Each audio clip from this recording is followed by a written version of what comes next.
शुभ प्रभात।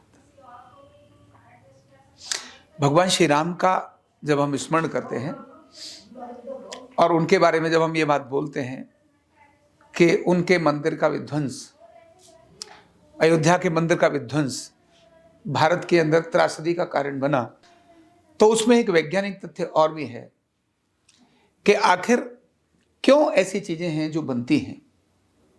तो जब हम इसको देखेंगे तो हमारे ध्यान में आएगा कि सारी सृष्टि ऊर्जा से संचालित है, और सृष्टि संचालित ऊर्जा से मतलब ऊर्जा क्या है? तो ऊर्जा तरंगों में बहती है, ऊर्जा हमेशा वेव्स के अंदर जाती है।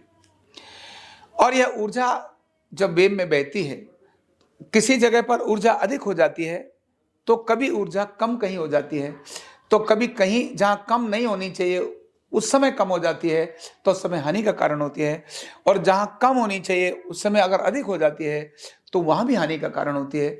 ऊर्जा का बैलेंस होना हमेशा बहुत जरूरी है, और ये जो चक्र बनते हैं ये ऊर्जा के उसी प्रकार के बैलेंस और इम्बैलेंस को बनते हैं, उससे बनते हैं। जैसे अनेक सारे भूचाल आते हैं, समुद्र के अंदर तूफान आता है, ये भी ऊर्जा का एक स्थान पर इम्बैलेंस होकर के डिसऑर्डर होना है, उसी तरह का हुआ। अब इसको अगर हम तीनों स्तर पर देखें, शरीर में देखें, मन में देखें, प्रकृति में देखें, अपने ग्रहों को देखें, तो ये ग्रह और हम आपस में एक दूसरे कनेक्टेड हैं, वो ऊर्जा के कारण से कनेक्टेड हैं, तरंगों के कारण ही हम एक दूसरे से कनेक्टेड हैं। अगर ये मोबाइल भी किसी मोबाइल से कनेक्टेड है तो वो भी तरंगों के कारण से ही कनेक्टेड है। अब ये तरंगों के केंद्र शरीर में कहाँ होते हैं? तो नाभि शरीर का तरंगों का मुख्य केंद्र है। थोड़ी नाभि जब हिल जाती है तो शरीर की तरंगें विकृत होने लगती हैं, पेट इम्बैलेंस होने लगता है, डाइजेशन खराब होने लगता है, ग्रंथियां एक दूसरे से जो बात करती हैं उनका कम्युनिकेशंस बिगड़ जाता है, केवल नाभि के इम्बैलेंस होने से।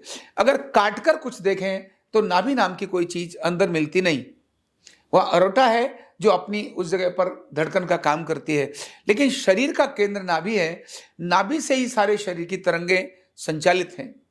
ऐसे ही हम ब्रेन के अंदर अपनी तरंगों को जब देखते हैं तो ब्रेन में बहुत बड़े करंट चलते हैं, और दुनिया के सबसे पावरफुल अगर करंट कहीं हैं तो ब्रेन में चलते हैं, और वही ब्रेन के करंट सारे शरीर को संचालित करते हैं। जब ये ब्रेन के करंट थोड़ा भी इम्बैलेंस हो जाते हैं, जब थोड़ा ठीक नहीं होते, उस समय पर भयंकर कन्वल्जन्स यानी फिट्स आ जाते हैं व्यक्ति को। बच्चा पैदा होने के थोड़े दिनों के बाद ही जो दौरा आता है, जब उसका एक टेस्ट करते हैं, ब्रेन का टेस्ट करते हैं, ब्रेन के करंट की मैपिंग करते हैं, तो उसमें उन तरंगों का इम्बैलेंस नजर आता है। इसीलिए वो कहते हैं ये डिसऑर्डर है और डिजीज है। तो ब्रेन की है। शरीर में इसी प्रकार से अनेक सारी ग्रंथियां हैं, वो ग्रंथियां भी उस ऊर्जा के नियंत्रण का एक बड़ा केंद्र है। यहां पर भी हमारी एक ग्रंथि है। हम मेडिकल साइंस को देखें तो उस प्रकार की अलग ग्रंथियां हैं, अभौतिक रूप से देखें तो हमारे चक्र जो हैं वो अलग प्रकार की ग्रंथियां हैं। यहाँ थाइमस ग्रंथि है, यहाँ थायराइड ग्रंथि है, यहाँ पिट्यूटरी ग्रंथि है, यहाँ पीनियल ग्लैंड्स है। ये अलग अलग तरह की गोनाड्स हैं, ये शरीर की ऊर्जाओं को, तरंगों को नियंत्रित करने का काम करते हैं। एड्रिनल ग्लैंड भी तरंगों को नियंत्रित करने का काम करती है। जब भी वो एड्रिनल ग्लैंड या कोई भी ग्लैंड अपनी उन तरंगों को नियंत्रित करने का काम नहीं कर पाती है, तब शरीर में अनेक प्रकार के भूचाल आ जाते हैं। ये शरीर की तरंगों को नियंत्रित करने के लिए, लेकिन इन सारी तरंगों को नियंत्रित करने का काम नाभि करती है। नाभि थोड़ी इंबैलेंस हो जाएगी तो बहुत कुछ इंबैलेंस हो जाएगा। इसी प्रकार मस्तिष्क यानी ब्रेन नहीं, मैं बात कर रहा हूं मन की। मन के अंदर भी अनेक सारे विचार आते हैं। मन के केंद्र में कोई एक विचार जब स्थिर रूप से होता है तो वही विचार शरीर के अंदर आता है और शरीर को उसी प्रकार से ड्राइव करता है। एक बार हमने सोच लिया वहां जाना है, लेकिन दोबारा विचार आया, अरे नहीं जाना है, फिर कहा नहीं नहीं जाना है, फिर कहा जाना है, नहीं जाना है, जाना है, नहीं जाना है। ऐसे अनेक प्रकार के विचार हमारे मन में आते रहते हैं, और उनमें से एक विचार को हम थॉटफुली टिक कर देते हैं, जिसको हम भावना बोलते हैं। एक विचार को हमने भावना की तरंग दी, उसने टिक कर दिया, शरीर पर वही एक्शन होता है और शरीर उसी प्रकार का मूवमेंट करने लगता है।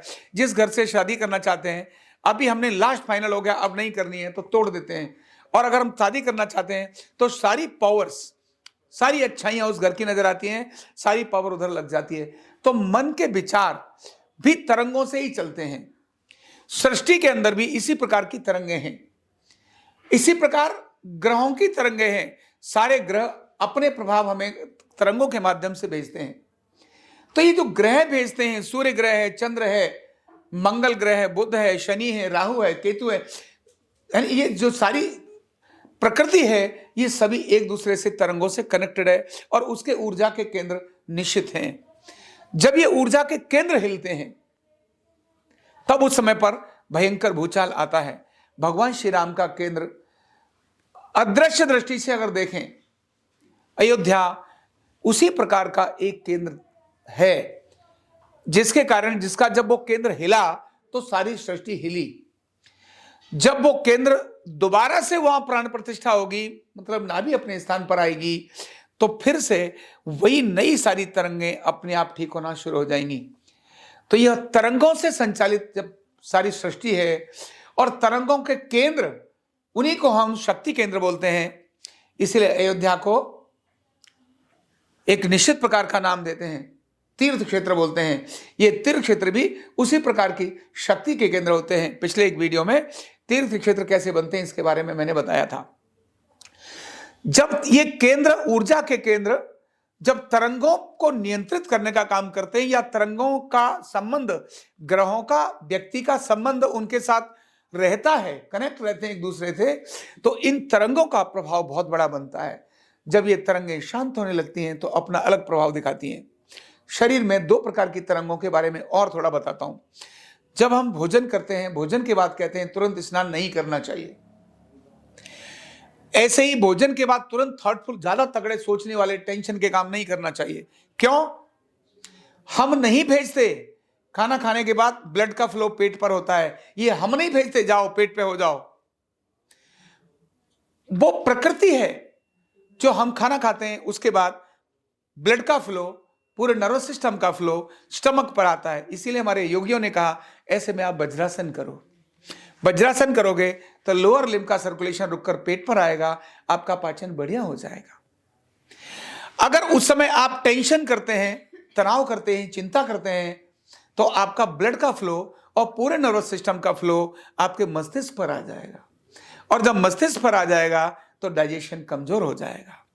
और जब आपको सोचना था किसी एक जगह पर, कुछ काम करना था और भागदौड़ कर रहे हैं, इधर भी कर रहे हैं, उधर भी कर रहे हैं, तो ऐसे में आपके शरीर का जो रक्त संचार है वो पेरिफेरल पर आ जाएगा।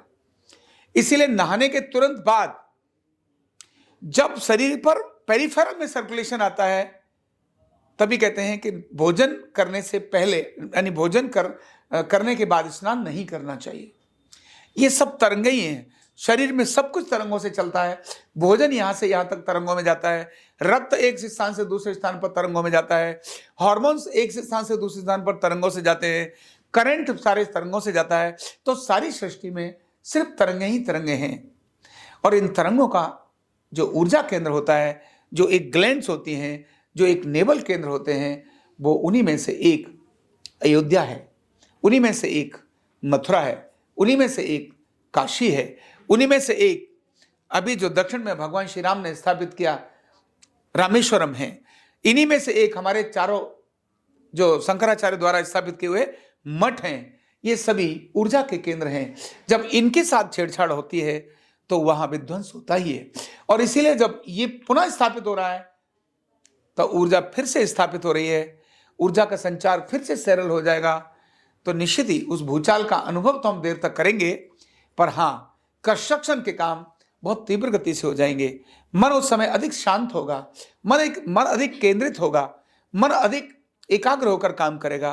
तो ऐसे जब काम होंगे तो निश्चित ही बहुत बड़ा काम होगा और भारत बहुत जल्दी ही दुनिया के अंदर अपने इस पराक्रम को दिखाकर विश्व की प्रथम शक्ति मात्र 10 वर्षों के अंदर था ही, केवल लोगों ने स्वीकार करने की आवश्यकता है, वो इन 10 वर्षों के अंदर ही कर लेगा।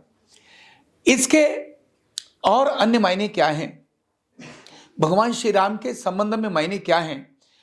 अगर हम 22 जनवरी 2024 को सारे देश के ऊर्जा के पैरामीटर्स को अगर देखें तो क्या होगा उस दिन, ये उस समय पैरामीटर्स को कैसे पैरामीटर से मापा जा सकता है, इसकी चर्चा मैं अगले संबंध में अगले दिन आपको करूंगा।